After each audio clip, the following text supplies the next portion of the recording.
পারবো তো ইনশাআল্লাহ?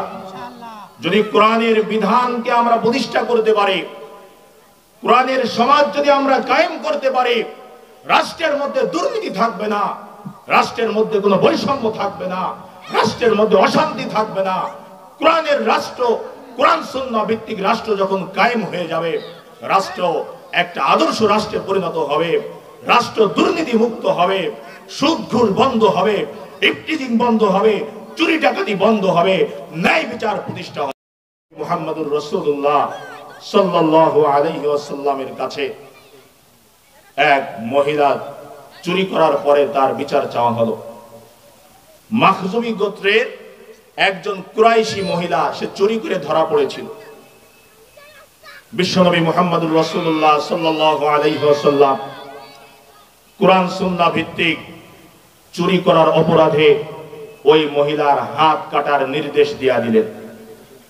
যখন বিশ্বনবী মুহাম্মদুর রাসূলুল্লাহ সাল্লাল্লাহু আলাইহি ওয়াসাল্লাম হাত কাটার নির্দেশ দিলেন, তখন চারিদিক থেকে কিছু লোক দৌড় তদবির শুরু করলো তার শাস্তি থেকে তাকে মুক্তি দেওয়ার জন্য।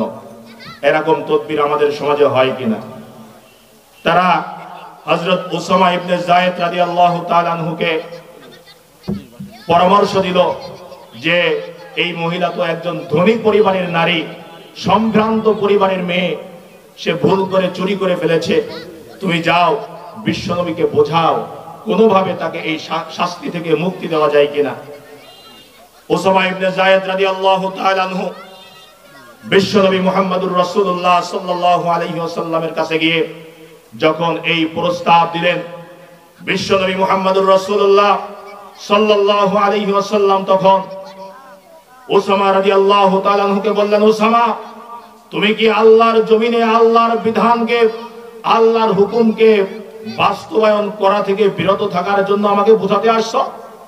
তুমি কি আল্লাহর হুকুম কায়েম করতে দিতে চাও না? তুমি কি আল্লাহর বিধানের বিরুদ্ধে যেতে চাও? উসামা রাদিয়াল্লাহু তাআলা আনহু তখন ভয় পেয়ে গেলেন। বিশ্বনবী এর পরে বক্তব্য রাখলেন।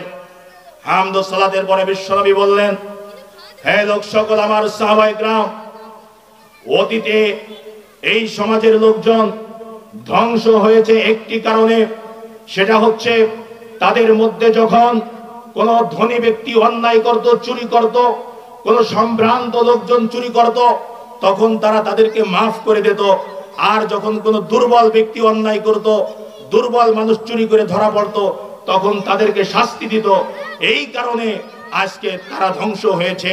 শুনে রাখো মুসলমানেরা, আজ যদি এই সম্ভ্রান্ত পরিবারের মাখজুমি গোত্রের কুরাইশি মহিলা নয়, যদি আমার মেয়ে ফাতেমা চুরি করত, তাহলে আমি একই শাস্তির বিধান আজকে আমি দিতাম, একই শাস্তির হুকুম আমি দিতাম। আমার মেয়ে ফাতেমা চুরি করলেও আমি আজকে কোরআন সুন্নাহ ভিত্তিক তার হাত কাটার নির্দেশ দিতাম। এটাই হচ্ছে ইসলাম, ঠিক কিনা জোরে বলেন? আমার ভাইরা, ইসলামী রাষ্ট্র যদি কায়েম হয়, কোরআন সুন্নাহ ভিত্তিক রাষ্ট্র ব্যবস্থা যদি চালু হয়, রাষ্ট্রের মধ্যে অন্যায় থাকবে না, যে চুরি করবে তার শাস্তি নিশ্চিত হবে। কিন্তু রাষ্ট্রের মধ্যে কোরআন সুন্নাহ ভিত্তিক শাসন ব্যবস্থা কায়েম না থাকার কারণে আজকে আমরা অতীতে দেখেছি, যখন কোন নেতা অন্যায় করেছে, দুর্নীতি করেছে, মানুষের সম্পদ দুর্নীতি করে লুটে নিয়ে আঙ্গুল ফুলে কলা গাছ হয়েছে, সম্পদের পাহাড় জমিয়েছে, রাতারাতি কোটি কোটি টাকার মালিক হয়েছে। খুলনা শহরে যার গাড়ি ছিল না, বাড়ি ছিল না, একের পর এক গাড়ি করেছে, বাড়ি করেছে। ধৈর্য এবং নামাজের মাধ্যমে আল্লাহর কাছে সাহায্য চাইবে। কিসের মাধ্যমে সাহায্য চাইতে হবে? ধৈর্য এবং নামাজের মাধ্যমে। আল্লাহ তাআলা বলেন, ইন্নাল্লাহা মাআস সাবিরিন, নিশ্চয় আল্লাহ তাআলা ধৈর্যশীলদের সাথে আছেন। আল্লাহ তাআলা কার সাথে আছেন? ধৈর্যশীলদের সাথে আছেন। যদি আমরা ধৈর্য ধরতে পারি, যেরকম ধৈর্য ধরেছিলেন সাহাবায়ে কেরাম, যেরকম ধৈর্যের পরিচয় দিয়েছিলেন বিশ্বনবীর সাহাবায়ে কেরাম, যেরকম ধৈর্যের পরিচয় দিয়েছিলেন তাবেঈন আইম্মায়ে মুস্তাহিদিন, যেরকম ধৈর্যের পরিচয় দিয়েছিলেন হক্কানি উলামায়ে কেরাম, ফাঁসির মঞ্চে তারা ঝুলেছেন, ফাঁসির রশি তারা গলায় পড়েছেন, কিন্তু ইসলাম থেকে, কোরআন সুন্নাহ থেকে তারা এক মুহূর্তের জন্য দূরে সরে যায় না, ঠিক কিনা জোরে বলেন? আমাদেরকে ওই রকম ধৈর্যের পরিচয় দিতে হবে। কি অপরাধ ছিল বিলাল রাদিয়াল্লাহু তাআলা আনহু? হযরত বিলাল রাদিয়াল্লাহু তাআলা আনহুর অপরাধ ছিল একটাই, তিনি ইসলাম গ্রহণ করেছিলেন, আল্লাহর জমিনে আল্লাহর দ্বীনকে প্রতিষ্ঠা করার আন্দোলন করেছিলেন, ঠিক কিনা জোরে বলেন। এই অপরাধের কারণে কাফের মুশরিকেরা হযরত বিলাল রাদিয়াল্লাহু তাআলা আনহুকে নির্মম ভাবে নির্যাতন করেছিলেন। উত্তপ্ত মরুভূমির মধ্যে ফুটন্ত বালুর উপরে বিলাল রাদিয়াল্লাহু তাআলা আনহুকে শোয়ায় রেখে বুকের উপরে পাথর চাপা দিয়ে রাখতেন। বালুর উত্তপ্ততার কারণে বিলাল রাদিয়াল্লাহু তাআলা আনহুর শরীরের রক্ত মাংস সব ঝলসে পড়তো। শুধু এখানে তারা ক্ষান্ত হয় নাই, বিলাল রাদিয়াল্লাহু তাআলা আনহু এই নির্যাতন অত্যাচার সহ্য করে ধৈর্যের মাধ্যমে যখন তার জবান থেকে আহাদ আহাদ শব্দ উচ্চারিত হতো, এই শব্দ যখন বন্ধ হলো না, তখন তারা উটের গলার রশির সাথে হযরত বিলাল রাদিয়াল্লাহু তাআলা আনহুর গলায় রশি বেঁধে দিয়ে মরুভূমির মধ্যে ছেড়ে দিত, উটকে তাড়িয়ে দিত, উট দৌড়ায়, আর হযরত বিলাল রাদিয়াল্লাহু তাআলা আনহু মরুভূমির মধ্যে ঘষে ঘষে সামনের দিকে যাইতে যাইতে বিলাল রাদিয়াল্লাহু তাআলা আনহুর শরীরের রক্ত মাংস সব ঝলসে পড়তো। এইরকম নির্যাতন সহ্য করেছেন সাহাবায়ে কেরাম ধৈর্য এবং নামাজের মাধ্যমে, ঠিক কিনা জোরে বলেন। আমাদেরকেও ধৈর্য এবং নামাজের মাধ্যমে আমাদেরকে সামনের দিকে এগিয়ে যেতে হবে, দ্বীনের উপর অটল অবিচল থাকতে হবে। যত বাধা বিপত্তি আসুক না কেন, কোন বাধার কাছে মুমিন মুসলমান হিসাবে আমরা আমাদের মাথা নত করব না, ঠিক কিনা জোরে বলেন। আমাদের মাথা নত হবে একমাত্র আল্লাহর কাছে। মুমিনের মাথা আল্লাহ ব্যতীত দুনিয়ার কোন মাখলুকের কাছে নত হতে পারে না, পারে না, পারে না, ঠিক কিনা জোরে বলেন। মাথা যদি নত করতে হয় আল্লাহর কাছে মাথা নত করব। এই জীবন দান করেছেন যিনি, জীবনের মালিক তিনি, এই জীবন নেবেন তিনি। দুনিয়ার কোন মানুষের ক্ষমতা নাই আপনার আমার জীবনকে কেড়ে নেবে, পারবে নাকি? পারে নাই, পারে নাই, পারবেও না। এই জীবনের মালিক তো আল্লাহ, জীবন দান করেছেন আল্লাহ।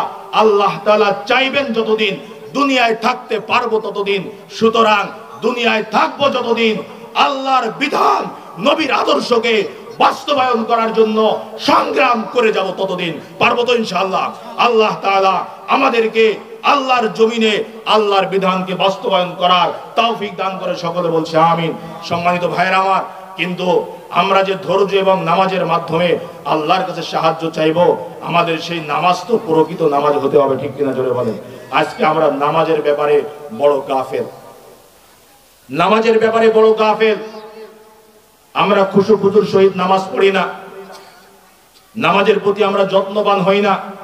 অধিকাংশ মুসলমান তো বর্তমানে নামাজই পড়ে না, আর যারা পড়ে তারাও সঠিকভাবে নামাজ পড়ে না।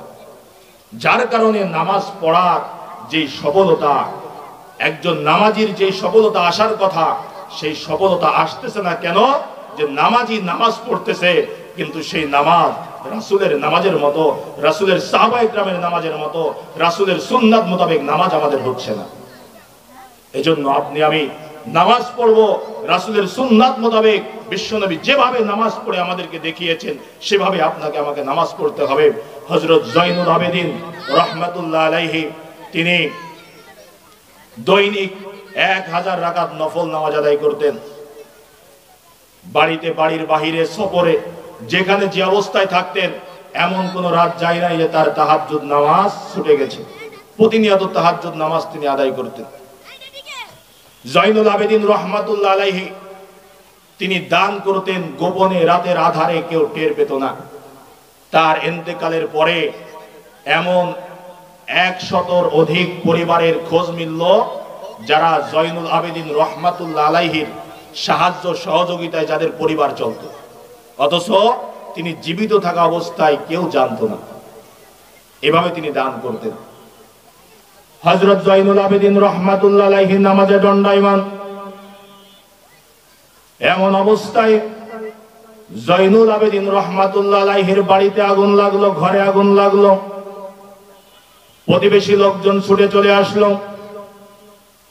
সকলে ছুটে চলে এসে হযরত জয়নুল আবেদিন রাহমাতুল্লাহ আলাইহির বাড়ির আগুন নিভালো।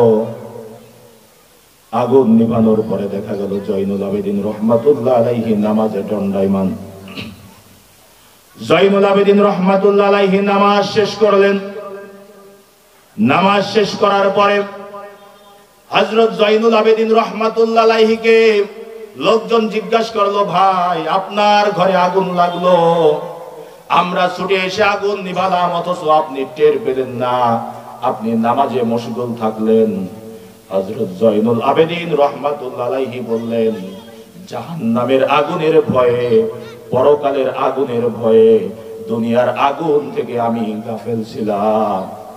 জাহান্নামের আগুনের ভয়, দুনিয়ার আগুন আমাকে গাফেল রেখেছিল, আমি কিচ্ছু টের পাই নাই। আর আমাদের নামাজের অবস্থা কি? আমাদের নামাজের অবস্থা কি? নামাজে দাঁড়াইলে যদি মাথার উপরে ফ্যানটা একটু কট করে শব্দ করে, আমাদের ধ্যান কি আর সেদিকে চলে যায়? ঠিক কিনা জোরে বলেন। এই জন্য নামাজ সঠিকভাবে পড়তে হবে। মুসলমান ভাইয়ের আমার, ডিসেম্বর মাস চলছে, প্রায় শেষের দিকে মাস। আগামী 1 জানুয়ারি থেকে নতুন বছর শুরু হবে। আমি আপনাদের পরিচিত মুখ, পাশের মাদ্রাসায় খেদমতে আছি। তো আপনাদের প্রতি অনুরোধ যে আপনার আমার সন্তানদেরকে যে যে লাইনে লেখাপড়াই করাই না কেন, সন্তানদের ইমানি ব্রেক তৈরি করার জন্য সর্বপ্রথম পিতামাতা হিসাবে আপনার দায়িত্ব হচ্ছে সন্তানকে কোরআনের শিক্ষা দিতে হবে। কোরআনের শিক্ষার মাধ্যমে আপনার আমার সন্তানের ইমানি ব্রেক তৈরি করে দিতে হবে। এজন্য আগামী জানুয়ারিতে, 1 জানুয়ারি থেকে যে নতুন শিক্ষাবর্ষ শুরু হবে, যাদের ছেলে মেয়ে লেখাপড়ার উপযুক্ত হয়েছে, 4-5 বছর বয়স হয়েছে, অবশ্যই আপনারা যার যার পার্শ্ববর্তী যে মাদ্রাসাগুলো আছে, নুরানি মাদ্রাসা, সেখানে ভর্তি করিয়ে আপনারা সন্তানদেরকে কোরআন সুন্নাহর শিক্ষার মাধ্যমে ইমানি ব্রেক তৈরি করবেন। সন্তানদেরকে যদি কোরআন সুন্নাহর শিক্ষার মাধ্যমে ইমানি ব্রেক তৈরি করতে না পারেন, মনে রাখবেন মুসলমানেরা, মনে রাখবেন অভিভাবক, আপনারা যারা সন্তানদেরকে নিয়ে উচ্চ শিক্ষায় শিক্ষিত করার স্বপ্ন দেখছেন, সন্তানদেরকে ডাক্তার বানানোর স্বপ্ন দেখছেন, সন্তানদেরকে ইঞ্জিনিয়ার বানানোর স্বপ্ন দেখছেন, ভালো করে মনে রাখবেন, আপনি সন্তানকে ডাক্তার বানাবেন, ইঞ্জিনিয়ার বানাবেন, ইসলাম নিষেধ করে নাই, বানাতে পারবেন। তবে ডাক্তার বানানোর আগে, ইঞ্জিনিয়ার বানানোর আগে সন্তানের ইমানি ব্রেকটা কোরআন সুন্নাহর মাধ্যমে তৈরি করতে হবে। সন্তানকে কোরআনের শিক্ষা দিতে হবে। কোরআনের শিক্ষার মাধ্যমে যদি সন্তানের ইমানি ব্রেক তৈরি করতে পারেন, আপনার সন্তান ডাক্তার হবে, ইঞ্জিনিয়ার হবে, আপনার জন্য সফলতার কারণ হবে, আপনার পরিবারের জন্য সফলতার কারণ হবে, আপনার সমাজের জন্য সফলতার কারণ হবে, এই রাষ্ট্রের জন্য সফলতার কারণ হবে। আর সন্তানের যদি ইমানি ব্রেক ঠিক না থাকে, সন্তানকে যদি কোরআন সুন্নাহর শিক্ষার মাধ্যমে ইমানি ব্রেক তৈরি করে না দেন, ওই সন্তান ডাক্তার হয়ে ডাকাত হবে, ইঞ্জিনিয়ার হয়ে ইনজানোয়ার হবে, ও রডের বদলে বাঁশ দেবে, ডাক্তার হয়ে মানুষের সেবার নামে সে ডাকাতি করে আঙ্গুল ফুলে কলা গাছ হবে। আপনার ব্যক্তি জীবনে সে শান্তি দেবে না, আপনার ব্যক্তি জীবনে সে সফলতা দিতে পারবে না, আপনার পারিবারিক জীবনে সে সফলতা দিতে পারবে না। প্রত্যেকটা ক্ষেত্রে আপনার সন্তান আপনার জন্য লাঞ্ছনার কারণ হবে, আপনার আমার জন্য অপদস্থতার কারণ হবে, আপনার আমার অশান্তির কারণ হবে। যদি সন্তানদেরকে আদর্শ মানুষ বানাতে হয়, সন্তানদেরকে যদি আদর্শ মানুষ বানাতে চায়, আদর্শ পিতার পরিচয় দিতে চায়, তাহলে অবশ্যই সন্তানদেরকে কোরআনের শিক্ষার মাধ্যমে ইমানি ব্রেক তৈরি করে দিতে হবে। পারবো তো ইনশাআল্লাহ? আল্লাহ তাআলা আমাদের প্রত্যেকের ছেলে মেয়েকে সুশিক্ষায় শিক্ষিত করে, কোরআন সুন্নাহর মাধ্যমে, কোরআন সুন্নাহর শিক্ষায় শিক্ষিত করে আদর্শ মানুষ করার তৌফিক দান করে। সকলে বলছি আমিন। মুসলমান ভাইয়েরা আমার, কোরআন সুন্নাহর শিক্ষা যদি সন্তানের মধ্যে না থাকে, ওই সন্তান যতই শিক্ষিত হোক, ওই সন্তান কখনো আদর্শ মানুষ হতে পারবে না। এই জন্য মুসলমান ভাইয়েরা আমার, আজকে আমরা কোরআন শিক্ষার ব্যাপারে বড় উদাসীন। আমরা জেনারেল লাইনে ছেলে মেয়েদেরকে লেখাপড়া করাই, মাসে হাজার হাজার টাকা খরচ করতে সেখানে আমাদের কষ্ট লাগে না। কিন্তু যখনই সন্তানকে কোরআন শিক্ষা দিতে হয়, কোরআন শেখানোর জন্য যখন শিক্ষক লাগে, তখন তার বেতন দিতে গেলে আমাদের কষ্ট লাগে। মনে হয় যত সম্পদ অর্জন করছি সব দেওয়া লাগতেছে।